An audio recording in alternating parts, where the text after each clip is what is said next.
A las 4:11 de la madrugada del 17 de febrero de 1942, la ingeniera Evelyn Harwell, de 29 años, permanecía inmóvil en la plataforma de operaciones del aeródromo de RF Coltizal, con las botas hundidas en el barro helado, mirando como un piloto de caza nocturna se preparaba para despegar en la absoluta oscuridad.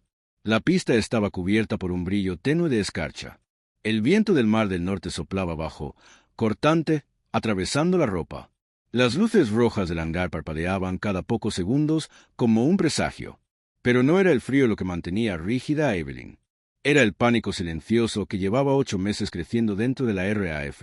Durante las últimas semanas, la Luftwaffe había intensificado los bombardeos nocturnos contra Londres. Y para interceptarlos, los cazas británicos Bristol Beaufighter y Mosquito volaban de noche, pero cada noche surgía el mismo patrón. Piloto despega, piloto asciende, piloto activa el radar falla, el piloto queda ciego, y en 9 de cada 10 casos, se estrella antes de regresar. Habían muerto 14 pilotos en enero, 21 en febrero, y 6 operadores de radar, todos por el mismo maldito problema. Los informes técnicos no ayudaban, los manuales tampoco, y los mecánicos estaban desesperados.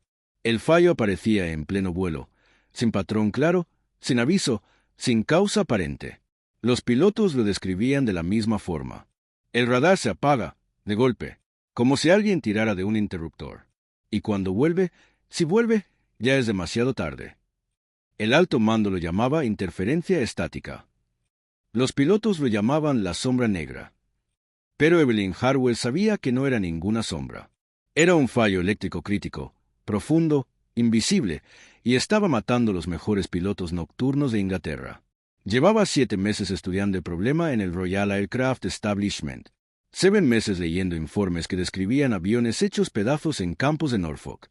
7 meses escuchando oficiales hablar de reemplazos como si los pilotos fueran piezas de repuesto. La RAF no lo admitiría públicamente, pero dentro de los hangares, todo el mundo sabía la verdad. La guerra nocturna estaba perdida, si el radar británico no funcionaba. Por eso Evelyn estaba ahí, esa madrugada, con el corazón latiendo rápido y un pequeño estuche metálico guardado bajo su abrigo. Dentro del estuche había un componente tan simple que parecía una broma. Un cilindro de cobre del tamaño de un dedo, con 2 conexiones soldadas a mano. Ella lo había diseñado en secreto. Ella misma había cortado el cobre, ajustado los contactos, calculado la capacitancia exacta para evitar picos de tensión. Había ensayado su instalación una y otra vez en un banco de pruebas. Pero los bancos de pruebas no eran combate, y el combate no perdonaba errores. Ahora, a las 4:11 de la madrugada, frente al piloto y al operador que iban a jugarse la vida esa noche, Evelyn solo podía pensar en una cosa. Si esto falla, ellos mueren. Si funciona, salvará a cientos. El piloto, Flight Lieutenant Warren, levantó la vista y la saludó con un gesto rápido. No sabía quién era ella. No sabía que llevaba semanas durmiendo 3 horas por noche. No sabía que en ese pequeño cilindro se jugaba el destino de toda la caza nocturna británica. Evelyn apretó los dientes, respiró hondo y dio el paso decisivo. Esa noche, la RF iba a volar con su invento. Legal o no, aprobado o no, con consecuencias o sin ellas. El motor del Beaufighter rugió, iluminando la niebla con destellos naranjas. Los técnicos se apartaron, y Evelyn Harwell, ingeniera, mujer en un mundo de hombres, se preparó para descubrir si su pequeño cilindro salvaría la guerra nocturna o la condenaría definitivamente. El reloj del Centro de Inteligencia Naval marcaba 3:41 de la madrugada cuando Evelyn Harwell, aún con el cabello recogido a medio hacer y ojeras que delataban otra noche sin dormir, inclinó la cabeza sobre la mesa llena de gráficas y telegramas cifrados. Afuera, la base seguía en silencio, interrumpido solo por el sonido lejano de las olas chocando contra el muelle militar. Mientras la mayoría de analistas revisaba informes rutinarios, movimientos logísticos, rutas de abastecimiento y patrullas costeras, Evelyn se centraba en algo que nadie más consideraba urgente. Una serie de transmisiones enemigas, débiles y con intervalos irregulares, interceptadas entre la medianoche y las 2 de la mañana. Para muchos eran interferencias. Para ella, algo no cuadraba. Evelyn corrió el dedo por una secuencia repetida 3 veces. Era tenue, casi imperceptible. Pero la estructura del mensaje era idéntica a otra que había estudiado semanas antes durante un ejercicio de guerra electrónica. Esto no es ruido, murmuró. Hizo zoom sobre el espectrograma. Una firma casi oculta, mínima, pero presente, la modulación que usaban los operadores de radio de la Marina Imperial japonesa justo antes de un ataque relámpago. El tipo de modulación que detectó en un caso de estudio, el mismo que evitó que un crucero ficticio fuese hundido, el mismo que sus superiores consideraban interesante, pero no concluyente. Tomó aire. Su mente empezó a unir piezas. Transmisiones incompletas. Barcos japoneses que habían desaparecido del radar. Un silencio extraño en las rutas comerciales. El cambio repentino de viento que podía cubrir movimientos navales. Todo apuntaba a lo mismo, a algo que la hacía temblar solo de pensarlo. Se levantó de golpe, tomando todas las hojas, cálculos, gráficos y notas que había reunido desde la medianoche. Avanzó hasta la mesa del comandante Reeves, el oficial a cargo del centro nocturno, un hombre paciente pero escéptico que ya la había visto llegar con intuiciones peligrosas en más de una ocasión. «Comandante, tiene que ver esto». «Harwell, ¿otra anomalía de radio?» «No, señor», respondió sin pestañear. «Esto es un patrón de ataque, y uno grande». Reeves la miró con cansancio. «¿De qué tipo estamos hablando?» «No de una incursión aérea. No de un submarino». Levantó una hoja. «Estoy hablando de una fuerza de ataque naval completa». El comandante dejó el lápiz. Cerró el cuaderno. La observó fijamente. «¿Está segura?» Evelyn inhaló, con el pulso acelerado. «Si no actuamos ahora», señor, volvió a mirar el espectrograma. «Una flota entera podría ser emboscada antes del amanecer». En ese instante, una alarma vibró en el fondo del centro de inteligencia. Una nueva transmisión entrante, más clara, más fuerte, y con un patrón que hacía imposible seguir negándolo. Reeves se levantó como si le hubieran quitado 20 años de encima. «Dios mío, Harwell, tienes razón. Era oficial. Una flota aliada estaba navegando directo hacia una trampa. Y Evelyn Harwell era la única que lo había visto venir». El comandante Reeves sujetó las hojas que Evelyn le había entregado. Su mano temblaba ligeramente, no por duda, sino por la magnitud de lo que acababa de comprender. Los operadores del centro nocturno se miraron entre sí. Incluso ellos podían sentir que algo grave estaba a punto de desencadenarse. Reeves inhaló profundamente. «Harwell, esto podría significar un ataque a gran escala». «Sí, señor», respondió ella sin mover un músculo. «Y nuestra flota de escolta está entrando en ese sector ahora mismo». El comandante no perdió tiempo. Tomó el teléfono de línea roja. «Necesito comunicación prioritaria con la Oficina de Operaciones Navales». «Ahora», pero la respuesta que recibió fue lo peor que un analista como Evelyn podía escuchar.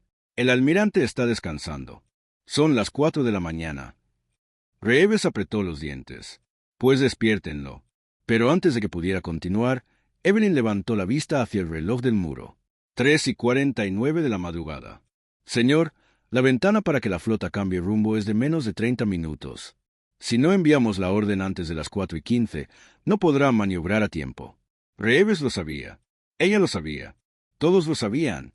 El comandante colgó el teléfono y giró hacia Evelyn. «Ven conmigo». Atravesaron el pasillo silencioso del ala de mando. Solo se escuchaba el eco de sus pasos. A lo lejos, el mar golpeando el muro de contención. La madrugada era una mezcla de bruma y sal. Llegaron a una sala donde un capitán de alto rango revisaba informes. Evelyn respiró hondo. Conocía al capitán Lewis, y sabía que él no era precisamente receptivo. Lewis levantó la vista, frunciendo el ceño al verlos entrar tan abruptamente. «¿Qué es esto?» «Capitán», empezó Reeves con gravedad, «tenemos indicios fuertes de una operación naval enemiga en curso. Necesitamos despertar al almirante y alertar a la sexta flota». Lewis suspiró, dejando los papeles. «¿Indicios? ¿De quién?» «De Harwell», repuso Reeves. Lewis giró la cabeza lentamente hacia ella. La mirada era clara, otra vez la brillante analista queriendo saltarse la cadena de mando. «Harwell», dijo el capitán con un tono entre cansado y paternalista, «eres buena, muy buena, pero no puedes lanzar a toda la flota a un estado de alerta por una impresión sacada de estática en la radio». Ella apretó los labios. Su pulso aumentó. Sus ojos brillaron, firmes. «No es estática, señor. Es un patrón. Es deliberado. Y si no avisamos, nuestros destructores van a navegar directo a una emboscada entre dos escuadras japonesas que están cerrando un corredor marítimo». Lewis la observó, midiendo cada palabra. ¿Tienes confirmación visual, satelital, radar o señales descifradas? No aún. Las señales están cifradas en una modulación que... Entonces no tenemos nada, la interrumpió Luis. No podemos levantar a un almirante por sospechas. Reeves dio un paso al frente. Capitán, con todo respeto, si Harwell tiene razón. Sí, repitió Luis. Esa palabra nos ha costado demasiados sustos falsos últimamente. Silencio. Evelyn sintió como la frustración subía por su pecho. Sentía el tiempo consumirse como arena entre los dedos. Capitán, dijo en voz baja, casi susurrando, no tengo autoridad para dar órdenes, pero usted sí. Y si espera confirmación visual, puede que ya sea demasiado tarde. Nuestra flota no podrá reaccionar. Luis seguía inmóvil. Reeves lanzó una mirada desesperada al reloj. 3:57 de la madrugada. Evelyn apretó uno de los papeles con tanta fuerza que casi lo arrugó. Señor, tragó saliva. Usted puede salvar cientos de vidas con una sola orden. Solo necesito 10 minutos de atención del almirante. 10. Después, si estoy equivocada, aceptaré cualquier consecuencia. Hubo un silencio denso, casi insoportable. Y entonces, capitán, dijo una voz desde la puerta. Los tres se giraron. Era la teniente comandante Laura Bennett, supervisora de comunicación nocturna. Había escuchado toda la conversación sin anunciarse. Su expresión era seria. Harwell no está equivocada, dijo con seguridad. Luis parpadeó sorprendido. ¿Cómo lo sabes? Bennett avanzó con una carpeta en la mano. Porque acabo de recibir un criptomensaje fragmentado desde un puesto avanzado al sur. Una transmisión corta, apenas inteligible, pero coincide con el mismo patrón que Harwell está describiendo. Evelyn sintió el corazón golpearle el pecho. Reeves dio un paso al frente. ¿Entonces? Bennett asintió. Tenemos un ataque naval enemigo moviéndose en sigilo. Luis, sin más argumentos, tomó el teléfono rojo. Despierten al almirante. Ahora, un escalofrío recorrió el pasillo. La guerra acababa de cambiar de rumbo. Y todo gracias al analista que nadie quería escuchar. El almirante Douglas R. Caldwell entró en la sala de comunicaciones con el rostro aún marcado por el sueño, pero con la mirada fría de quien ha visto demasiadas madrugadas teñidas de tragedia. Su uniforme estaba sin abrochar del todo, pero nadie se atrevía a notar el detalle. Cuando Caldwell llegaba, la guerra se hacía real. Bien, dijo sin rodeos. ¿Qué maldita urgencia tenemos a estas horas? Luis abrió la carpeta. Reeves permaneció en silencio. Evelyn, de pie junto a la mesa, sintió sus pulsaciones golpeándole el cuello. Almirante, comenzó Luis, tenemos indicios consistentes de un ataque naval japonés en movimiento al noreste.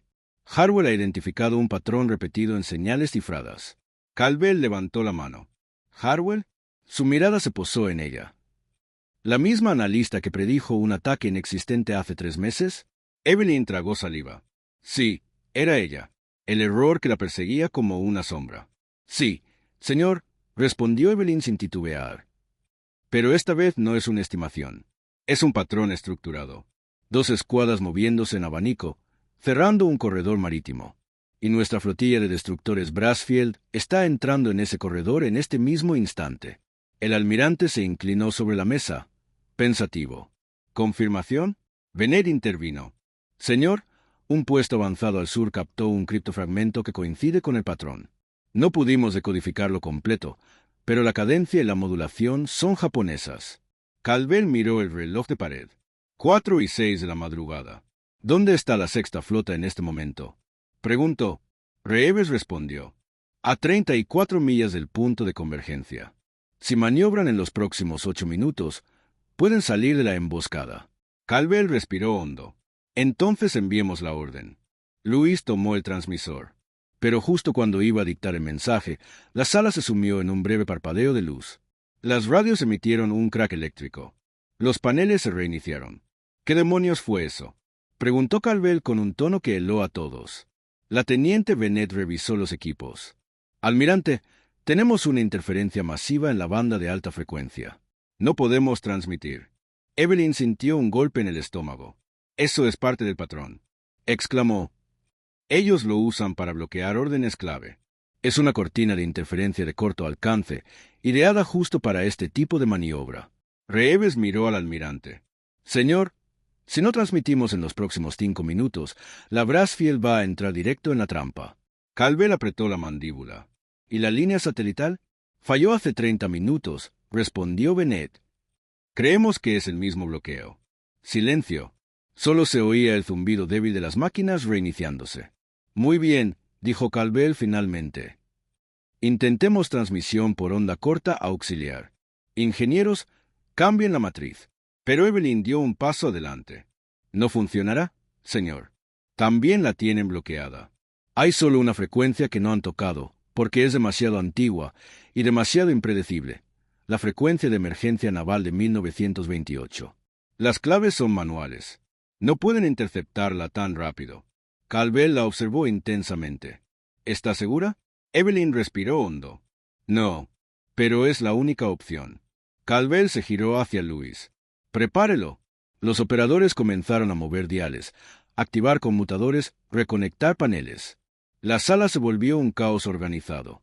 Evelyn se desplazaba entre ellos, supervisando cada ajuste, guiando la secuencia como si la hubiera memorizado desde niña. Potencia al 80%. Gritó uno. Confirmado. Respondió otro. Fase estable. Modulación iniciada. Bennett giró el dial final. Listo. Frecuencia 4, 231, la de 1928. Transmitan, ordenó Caldwell. El mensaje salió en código Morse. Agudo, urgente. Un latido metálico rogando ser escuchado a miles de kilómetros. Pero Evelyn notó algo. Muy débil. Muy lento. La señal no viaja lo suficientemente lejos. Dijo con pánico.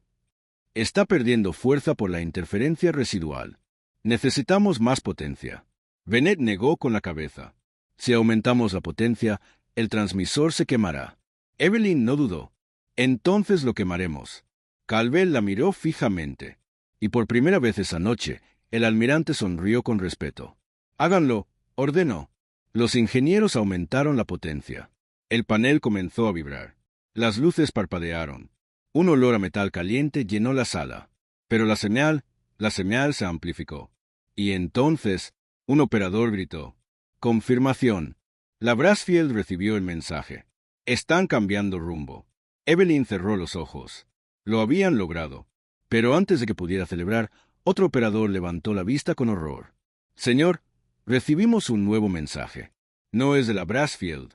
Es de un vigía costero. ¿Qué dice? Preguntó Caldwell. El operador tragó saliva. Dice que una segunda fuerza japonesa ha aparecido al sur. Una fuerza incluso más grande. Evelyn sintió la sangre huirle del rostro. La trampa no solo era real. Era doble. La sala se quedó helada. Nadie respiraba. El operador repitió el mensaje con voz temblorosa, como si a decirlo en voz alta pudiera hacerlo menos real. Gran concentración de buques japoneses detectados al sur, rumbo norte, velocidad de ataque. Evelyn sintió un escalofrío recorrerle la columna. Aquello no era una emboscada simple. Era una operación envolvente, diseñada para aplastar a la flota estadounidense entre dos fuerzas convergentes. Louis fue el primero en reaccionar. ¿Tamaño de la fuerza? El vigía estima al menos 14 unidades mayores. Probablemente cruceros pesados y destructores de escolta, respondió el operador. Reeves murmuró. Ese número no puede ser correcto. Pero Evelyn sabía que sí lo era. Era exactamente lo que sugerían los fragmentos de transmisión que había detectado horas antes. Y si tenía razón, aquella fuerza no venía sola. Almirante, dijo Evelyn con un hilo de voz firme. Si la flota del sur avanza a esta velocidad, alcanzará el punto de cruce antes de que la Brassfield pueda escapar. Caldwell se quedó inmóvil, sin parpadear, como si estuviera intentando ver el mapa completo en su mente. Después habló. Entonces no basta con avisar. Necesitamos tiempo. Reeves se giró hacia él. ¿Tiempo? Señor, no tenemos tiempo. Necesitamos actuar. Caldwell se acercó al enorme mapa mural que ocupaba la pared. Su dedo trazó el corredor marítimo, la posición estimada de la Brassfield y las dos fuerzas enemigas convergiendo como mandíbulas.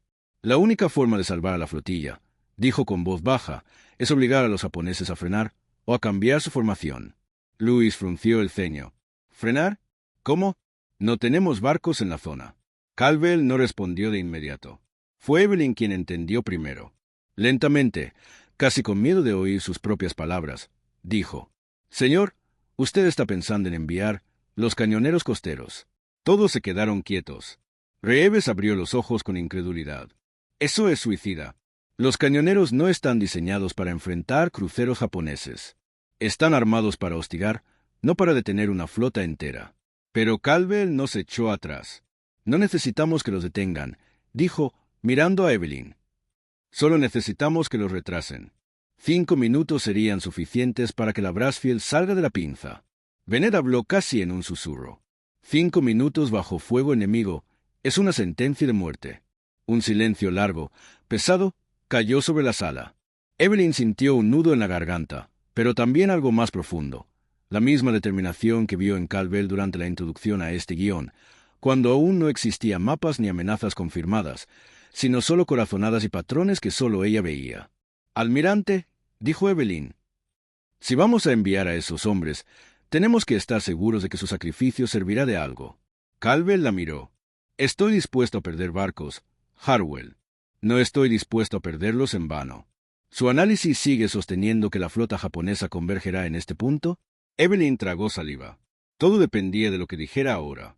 «Sí, señor», respondió con firmeza. «Señor, lo harán. La maniobra es demasiado precisa.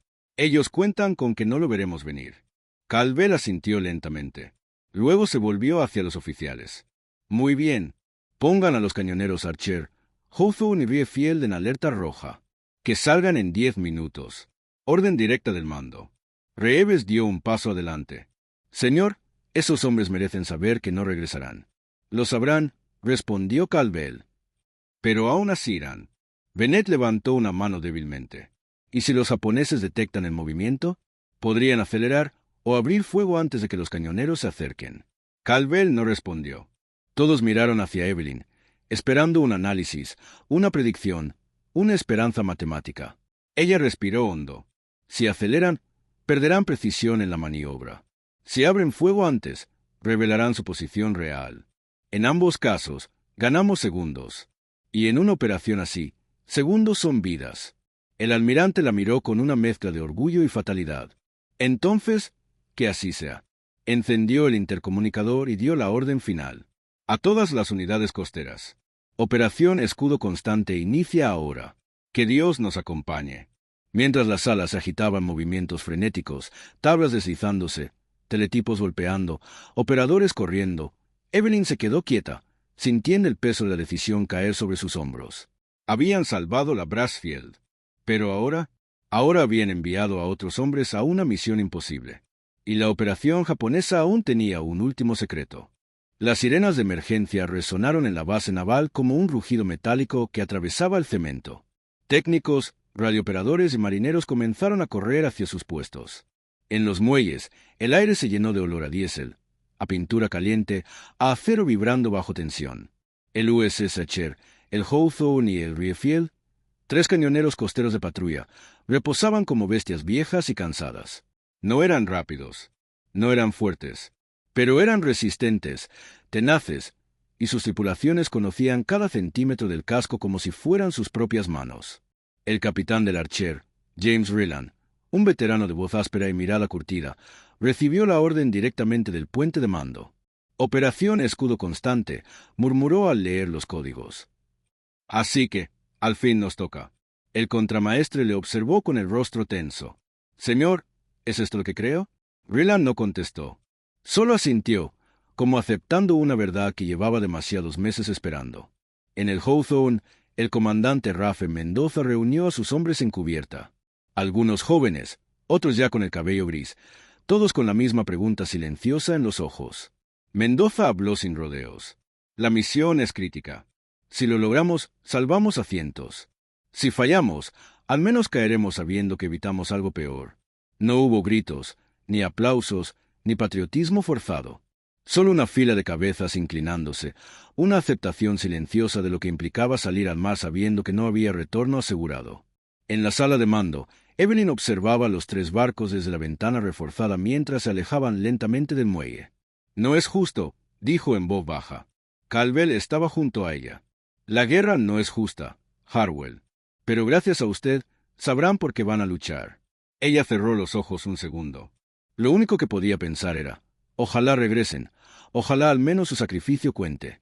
Los 3 cañoneros avanzaban en formación escalonada, cortando el agua turbia hacia la zona donde, según los cálculos de Evelyn, la flota japonesa debía pasar en menos de 18 minutos. El cielo estaba cubierto por nubes espesas, y el viento empezaba a elevar pequeñas crestas de espuma en la superficie. El mar olía a tormenta. O quizá era solo la tensión. En el Archer, Ryland bajó al puente interior y pidió conexión directa con la base. Archer a mando, aquí Ryland. Necesito confirmación final. ¿Tenemos identificación de la flotilla enemiga? La voz del operador llegó distorsionada, llena de estática. Confirmado, capitán.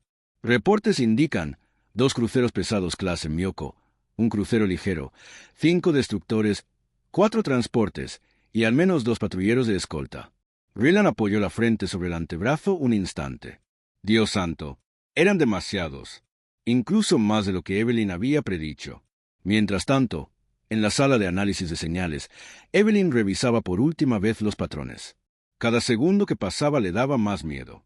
Louis la observó desde su mesa. Ojalá me dijera que está tranquila. Ella negó. Estoy segura que no es lo mismo. ¿Y si se equivocó? Ella la miró de reojo. Si me equivoco, ellos mueren por nada. Y si tengo razón, todavía podríamos no llegar a tiempo. 7 minutos antes del punto de intercepción, el Riefield fue el primero en verlas. Luces en el horizonte. Buques grandes. El vigía gritó desde lo alto del mástil, su voz llevada por el viento. Ryland recibió la transmisión y respondió. Mantengan rumbo. No habrán fuego hasta mi señal. Pero no hacía falta que lo dijera. Los cañoneros sabían perfectamente que, para comprar tiempo, debían acercarse más de lo razonable. Debían hacerse tan molestos, tan visibles, tan agresivos, que los japoneses creyeran estar frente a una amenaza mayor de la que realmente eran. En la base, la habitación de comunicaciones se estremecía. Evelyn apretaba los auriculares contra sus oídos. Riefield, confirme la posición enemiga, por favor. La voz del oficial llegó entrecortada. Enemigo confirmado. Velocidad alta, formación compacta. Están modificando rumbo. Repito, están. Hubo un estruendo, un golpe seco, y la señal se saturó. Evelyn sintió que la sangre se le helaba. Louis la miró. ¿Qué ha sido eso? Ella solo alcanzó a susurrar. Primer disparo enemigo. En el horizonte, los cruceros japoneses abrieron fuego con una precisión escalofriante. Columnas de agua de 10 metros surgieron alrededor del Riefield. Los proyectiles cortaban el aire como lanzas enormes. Pero el viejo cañonero resistió. El comandante del Riefield gritó. Aceleren todo lo que esos motores tengan. Vamos a meternos en su maldita garganta. Su tripulación respondió con un sí, señor, casi visceral. En el Archer, Ryland vio las explosiones contra el cielo oscuro. Ya empezó, murmuró. A los puestos de combate. Todo el mundo, ahora. Los timoneles ajustaron el rumbo. Los artilleros prepararon los cañones de 76 milímetros. El metal vibraba con cada golpe de ola. El mar ya no era un paisaje. Era un campo de batalla. Mientras los cañoneros se lanzaban hacia la flota japonesa, Evelyn seguía escuchando cada explosión y cada transmisión cortada, incapaz de apartarse del radio. Caldwell se mantuvo firme detrás de ella. Harwell, recuerde algo. Ellos están ahí porque confiaron en su análisis. Eso es lo que me aterra, respondió ella con la voz quebrada. Louis entró con un reporte urgente. Señor, la Brassfield ha cambiado rumbo. Si los cañoneros resisten 5 minutos, podrá escapar del sector. 5 minutos. El plan exacto. Los minutos que separarían el heroísmo del sacrificio inútil. El corazón de Evelyn latía como un tambor. Sabía que lo peor estaba por venir. Y también sabía que el enemigo aún no había mostrado su verdadera intención. Si este tipo de historias ocultas te están enganchando, haz una pausa de 1 segundo. Dale like y suscríbete para que YouTube te siga mostrando estos relatos que casi nadie conoce, pero que merecen ser contados. El cielo se oscureció aún más cuando los primeros proyectiles de los cruceros japoneses silbaron sobre los cañoneros como meteoros incandescentes. El sonido, un rugido desgarrador, afilado como un cuchillo gigante, precedió a las columnas de agua que estallaron junto a Riefield. Pero el viejo cañonero seguía ahí, avanzando, empujado por motores que parecían a punto de desintegrarse. En la base, Evelyn clavó los ojos en el reloj mural. 4:29 restantes. Vamos, Vamos, murmuró. El capitán Harlan Briggs se aferró al timón mientras una nueva ráfaga explotaba cerca. Artillería, fuego de supresión. En cuanto tengan ángulo, disparen sin parar. Los cañones de 76 milímetros del Riefield vomitaron fuego y humo. Los proyectiles no podían hundir un crucero pesado, pero sí podían hacer dudar, molestar, forzar maniobras. Eran mosquitos, pero mosquitos capaces de picar muy fuerte. Impacto cercano, gritó un vigía. Los japoneses están virando ligeramente a babor. Briggs sonrió con los dientes apretados. Perfecto, síganme mirando a mí, bastardos. A 2 millas por detrás, los cañoneros Archer y Hawthorne aceleraban al máximo, arrancando espuma blanca tras sus cascos. Rieland habló por el intercom. Todos a cubierto. Nos acercamos al alcance real de los destructores. El oficial de artillería del Archer gritó: «Señor, ¿disparamos al crucero o a los transportes?» Rieland respondió sin dudar: «A los transportes. Si hundimos uno solo, cambia toda la operación japonesa». Y era cierto. Los transportes llevaban suministros, artillería, incluso personal especializado. Golpear ahí era golpear el corazón del avance enemigo. En el Hawthorne, Mendoza pensaba lo mismo. Apunten a los buques logísticos. Los grandes nos destruirán, pero no antes de que hagamos algo útil. A 3,000 metros, los destructores japoneses abrieron fuego con una precisión escalofriante. Sus piezas de 127 milímetros lanzaron ráfagas completas. El mar se convirtió en un infierno blanco. Una explosión levantó la proa del Riefield. Una lluvia de metralla cayó sobre cubierta. «Daños en la sala de máquinas», gritó un marinero. Pero seguimos avanzando. Briggs no apartó las manos del timón. «Que sigan. Hasta que no quede un tornillo en este barco. Seguimos». Otra explosión, aún más cercana. La radio chisporroteó. «Riefield, aquí Archer. ¿Siguen en pie?» Una respuesta jadeante, débil, llegó entre estática. «Todavía respiramos». Evelyn apretó los puños. 2:57 restantes. El Archer fue el primero en acertar. Un proyectil de 76 milímetros impactó en la popa del transporte japonés Atsuyuki Maru, provocando una explosión secundaria. «Impacto confirmado», gritó el artillero. «Hemos alcanzado el tanque de combustible auxiliar». Rieland golpeó la consola con el puño. «Sigan, otro más y lo obligaremos a detenerse». En el Hawthorne, un artillero lanzó un proyectil que rebotó sobre el agua y explotó bajo el casco de un patrullero japonés. La nave enemiga frenó, envuelta en humo. Por un momento, apenas unos segundos, los 3 cañoneros parecieron tener el control. Pero la realidad regresó con brutalidad. Un proyectil enemigo cayó directamente sobre la torreta del Riefield. La explosión fue tan violenta que arrancó parte de la estructura. Una bola de fuego recorrió la cubierta. Evelyn escuchó los gritos y la transmisión entrecortada. «Riefi, daño crit, perdemos presión hidráulica». Luego solo estática. Louis la miró horrorizado. «¿Sean?» Evelyn negó rápidamente, intentando creerlo. «No, aún no. Un barco no se hunde tan rápido». Aunque por dentro el corazón se le retorcía. El crucero líder, un Myoko, alteró formación.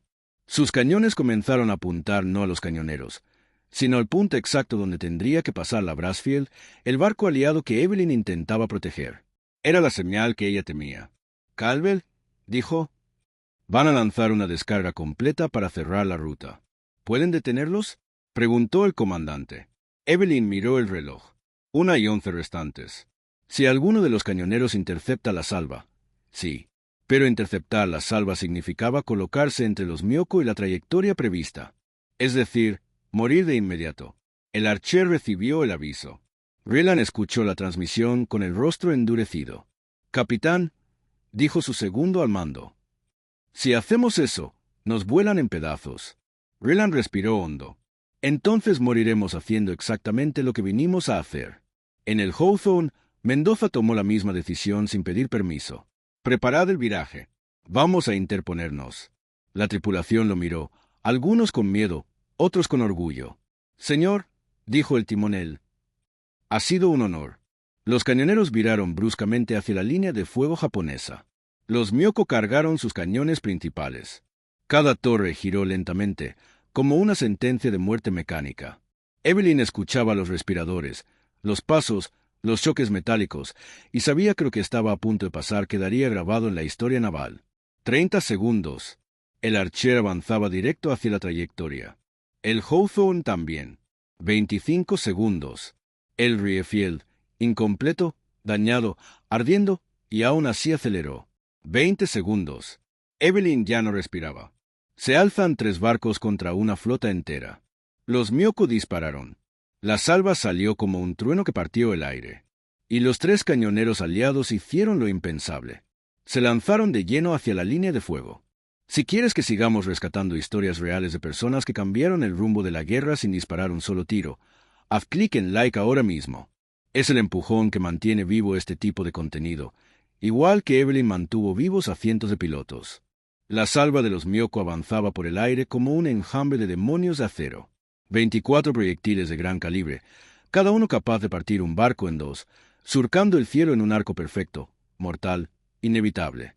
Evelyn no parpadeaba. En la torre de control nadie hablaba. Era como si el mundo entero aguantara el aliento. Los 3 cañoneros, Riefield, Archer y Hawthorne, avanzaban directo hacia esa lluvia de fuego. El Riefield fue el primero en recibir. Un proyectil cayó justo a su costado de estribor, levantando una torre de agua que golpeó la cubierta como un muro líquido. El segundo lo alcanzó. Un estallido cegador, una explosión que destrozó las ventanas del puente, arrancó antenas, partió barandillas como si fuesen papel. Pero el casco, milagrosamente, seguía entero. Riefield sigue a flote, gritó Louis incrédulo. Evelyn no desvió la mirada. Sabía que lo peor aún estaba por llegar. El Archer recibió un impacto casi frontal. La explosión lanzó a media tripulación al agua y arrancó la torreta delantera como si fuera un juguete. El barco se inclinó tanto que por un momento pareció que iba a volcar. Pero Ryland, cubierto de sangre y humo, gritó: «Mantengan rumbo. Por nada del mundo frenen aquí». El Archer, cojo, herido, ardiendo, siguió avanzando. Los japoneses no lo podían creer. El Hawthorne recibió el proyectil más grave. Un impacto directo en la sala de máquinas. Una explosión interna. Un chorro de fuego salió disparado desde las escotillas. La nave se detuvo, envuelta en humo, oliendo a aceite quemado y metal fundido. Mendoza tosió, se levantó tambaleándose entre llamas. El oficial de cubierta gritó: «Señor, debemos evacuar». Mendoza negó: «Aún no. No, hasta que sepamos si hemos logrado detenerlos». Miró hacia la flota enemiga, y allí lo vio. El crucero principal comenzaba a girar. Lento, pesado, forzado, pero giraba. Los proyectiles que debían caer sobre la ruta de la Brassfield estallaron décadas de metros antes del punto crítico. Ese pequeño error, esa desviación, era todo lo que Evelyn necesitaba. «¡Lo lograron!», exclamó. La trayectoria se abrió. La sala entera rompió en gritos. Pero Evelyn no sonrió. Sabía que aquello había tenido un precio imposible de calcular. «¿Estado de las naves?», preguntó con la voz temblando. Louis tragó saliva. «El Hawthorne no responde. El Archer está en llamas. Y el Riefield está al borde del colapso». Evelyn cerró los ojos un segundo. «Entonces todavía no hemos terminado». En la flota enemiga, la confusión era total. Las posiciones habían sido comprometidas. El ataque sincronizado se rompió. Los transportes tuvieron que frenar inesperadamente. Los destructores perdieron la línea de tiro. Y los Myoko, esos monstruos de acero, tuvieron que reposicionar toda su artillería. Un proceso que tomaría casi 8 minutos. 8 minutos que Evelyn podía convertir en la diferencia entre vida y muerte para miles de aliados. La radio del Riefield volvió a la vida, distorsionada. «Evelyn, ¿estás ahí?». Ella corrió hacia el transmisor. «Capitán Briggs». «Sí, lo estoy». «¿Cuáles son sus daños?». Hubo unos segundos de silencio. Luego Briggs habló con una calma que le heló la sangre. «Explosión en la sala de bombas. Pérdida total de propulsión. Incendios en los niveles inferiores. Munición inestable». Evelyn supo lo que eso significaba. Briggs también lo sabía. «¿Cuánto tiempo pueden mantenerse a flote?», preguntó ella. Otra pausa. «No lo sé. Pero sí sé una cosa. Hasta que nos hundamos, seguiremos disparando». Un nudo se formó en su garganta. El viejo Riefield, un barco que ya debía haber sido retirado de servicio hacía años, aún quería luchar. Los sensores de la sala de control comenzaron a sonar. Louis gritó: «Capitana, A las 11 en punto, detectamos eco múltiple. Rápido, móviles, en formación de ataque. Evelyn giró hacia el radar, y no pudo evitar que se le escapara una sonrisa. «¿Son ellos?», susurró. Llegaron. Aparecieron en el cielo los aviones aliados, un escuadrón completo de bombarderos en picado y cazas de apoyo. 42 alas brillantes, rugiendo, descendiendo como halcones hambrientos. La ventana de 8 minutos que habían abierto los cañoneros había sido suficiente. Los cañoneros ya no estaban luchando por sí mismos. Estaban dando paso a una fuerza que podía cambiar el rumbo de la guerra. La Brassfield estaba a salvo. Los aviones aliados acababan de llegar. La flota japonesa estaba desorganizada. Pero los hombres del Riefield, del Archer y del Hawthorne, ¿sobrevivirían para verlo? Los primeros bombarderos aliados cayeron desde el cielo como lanzas de luz, rasgando las nubes y encendiendo la superficie del mar con sus sombras alargadas. El rugido de sus motores era tan fuerte que incluso en la sala de control del Brassfield las paredes vibraron.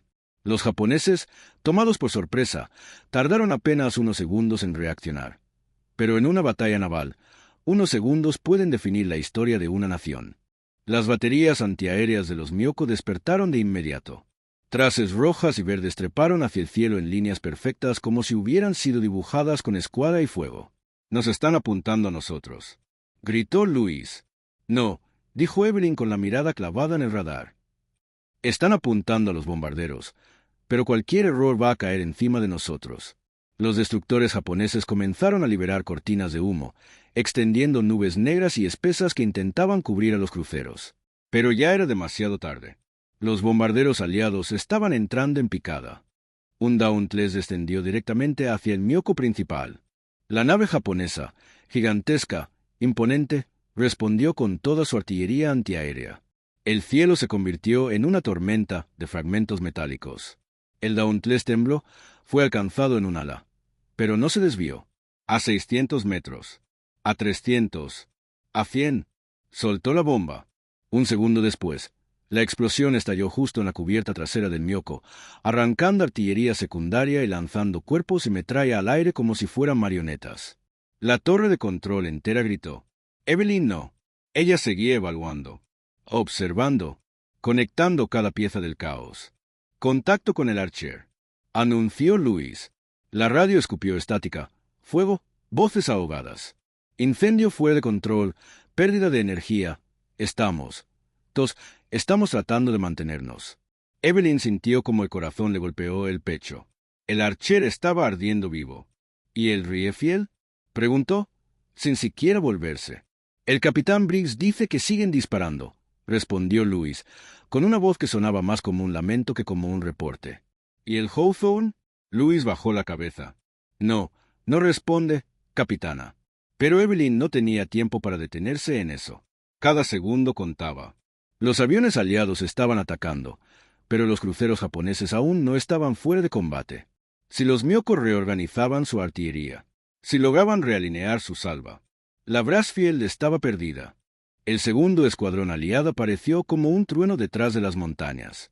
Aviones más rápidos, más ligeros, más agresivos. Los Wildcat se lanzaron contra los destructores japoneses en un ataque rasante tan bajo que sus hélices casi rozaban el mar. Las defensas japonesas se vieron obligadas a redirigir su fuego, dividiendo su concentración. Evelyn analizó los datos de radar y lo vio con claridad cristalina. Los japoneses estaban partidos en 3 frentes. Defender al Myoko, detener a los bombarderos, responder a los cazas que venían del oeste. Era la grieta que necesitaban. Luis dijo: «Sí, capitana. Proyecta la trayectoria del Myoko secundario. Quiero saber hacia dónde apunta su artillería principal». Luis tecleó frenéticamente. Un mapa apareció en las pantallas. Evelyn lo observó, y su sangre se heló. «Van a disparar otra salva», susurró. «Una que sí va a alcanzar a la Brassfield». «¿En cuánto tiempo?», preguntó Luis. «En menos de 4 minutos». Justo entonces, la radio del Riefield estalló en la frecuencia. «Evelyn, la munición está inestable. No podremos mantenernos mucho más». Ella apretó los puños. «Capitán Briggs, necesito que sigan disparando. Solo unos minutos más». Hubo un silencio breve. Luego Briggs respondió con una calma que dolió escuchar. «Por usted, capitana, y por todos los que dependen de ese barco. Daremos cada segundo que nos quede. Evelyn tragó el nudo en la garganta. El mioco secundario terminó su giro. Las torretas principales se elevaron. Los artilleros japoneses comenzaron a cargar las nuevas rondas. Luis gritó: «Capitana, van a disparar en 3 minutos». Evelyn no dudó. «Envía el código rojo a los bombarderos aliados. Orden: atacar la torreta número 1. No habrá segunda oportunidad». Luis se quedó quieto un instante. «Capitana, si fallan». «No van a fallar», interrumpió ella. «Porque si fallaban, todos morirían». Desde el cielo, el líder del escuadrón aliado escuchó la orden. «Aquí Halcón 1. Recibido. Entramos en picada». 7 bombarderos cambiaron su trayectoria al mismo tiempo. Como un solo organismo. Como una sola lanza de fuego. Los japoneses apenas tuvieron tiempo de reaccionar. El primer bombardero descendió en picada tan vertical que parecía desplomarse. La artillería japonesa abrió fuego desesperadamente. Un Dauntless fue alcanzado y estalló. Otro comenzó a arder. Pero los demás siguieron bajando. A 400 metros. A 200. A 80. Soltaron las bombas. Evelyn contuvo el aliento. Y entonces, la torreta número 1 del Myoko explotó. Una columna de fuego se elevó hacia el cielo. Un estruendo retumbó en toda la bahía. La explosión fue tan poderosa que arrancó la torreta entera de su base, lanzándola al mar como un juguete de metal retorcido. Los japoneses se quedaron sin artillería principal. La salva que iba a destruir la Brassfield jamás sería disparada. La sala de control estalló en gritos. Pero Evelyn no celebró, porque en ese mismo instante, un eco nuevo apareció en el radar. Grande, rápido, avanzando directamente hacia la base. Luis palideció. «Capitana, eso no es un crucero. No es un destructor». Evelyn lo miró fijamente. «¿Entonces qué es?» Luis tragó saliva. «Es un portaaviones japonés». Evelyn sintió que el tiempo se detenía. La batalla aún no había terminado. Ni siquiera estaba cerca. Y lo que venía sería la parte más peligrosa de todas. El eco en el radar comenzó siendo un punto difuso, casi imperceptible. Pero en cuestión de segundos, su tamaño se duplicó, luego se triplicó, y Luis soltó un susurro que no encajaba con el caos que rugía afuera. «Capitana, ese eco es colosal». Evelyn clavó los ojos en la pantalla. No podía ser, pero lo era. Un portaaviones japonés avanzaba desde el sur, cortando el océano como una cuchilla negra. La luz del amanecer lo bañaba a medias, revelando la silueta de su cubierta llena de aviones listos para despegar. «Nombre», dijo Evelyn apenas en voz baja. Luis buscó en los registros. «¿Podría ser el JUN-Y o el RYH? Ambos operan por esta zona. No tenemos confirmación. Pero no importaba cuál era. Cualquier portaaviones japonés significaba una sola cosa. Un segundo ataque. Uno más devastador que el primero. Los Myoko podían ser dañados. Los destructores podían hundirse. Pero un portaaviones podía lanzar un escuadrón entero al cielo. Y la Brassfield ya no tenía margen para otra batalla. Luis aferró la consola. «Capitana». Con el Riefield casi destruido, el Archer ardiendo, el Hawthorne perdido. No podemos resistir otra oleada aérea. Evelyn lo sabía. Los bombarderos aliados estaban regresando con poca munición. Los cazas tenían combustible para apenas minutos. La Brassfield estaba sola, agotada y con las defensas encendidas a su límite. Pero entonces, algo cambió en la pantalla del radar. Una segunda firma apareció detrás del portaaviones. Luego una tercera. Luego docenas. Siluetas que se movían en formación. Pero no hacia ellos, sino hacia el portaaviones japonés. Luis entrecerró los ojos. «Capitana, ¿qué es eso?» Evelyn sintió un escalofrío. Lo reconoció antes de que el operador pudiera decirlo. «Refuerzos. Del Pacífico Sur». Los ecos eran demasiado grandes para ser cazas. Demasiado lentos para ser bombarderos en picada. Demasiado numerosos para ser patrullas comunes. Eran torpederos. Una escuadra completa de TBM-20. Y venían directo hacia el portaaviones japonés. El portaaviones japonés elevó sus cazas en una oleada desesperada. Oscars y Zero salieron disparados de su cubierta como flechas brillantes. Pero los Avengers no estaban solos. Detrás de ellos, como si emergieran del sol mismo, surgió otra formación. Wildcats, Hellcats y Corsairs. Toda una fuerza combinada que había sido desviada del frente de Nueva Bretaña. Los cazas aliados se lanzaron contra los japoneses, formando un muro vivo entre los torpederos y el portaaviones enemigo.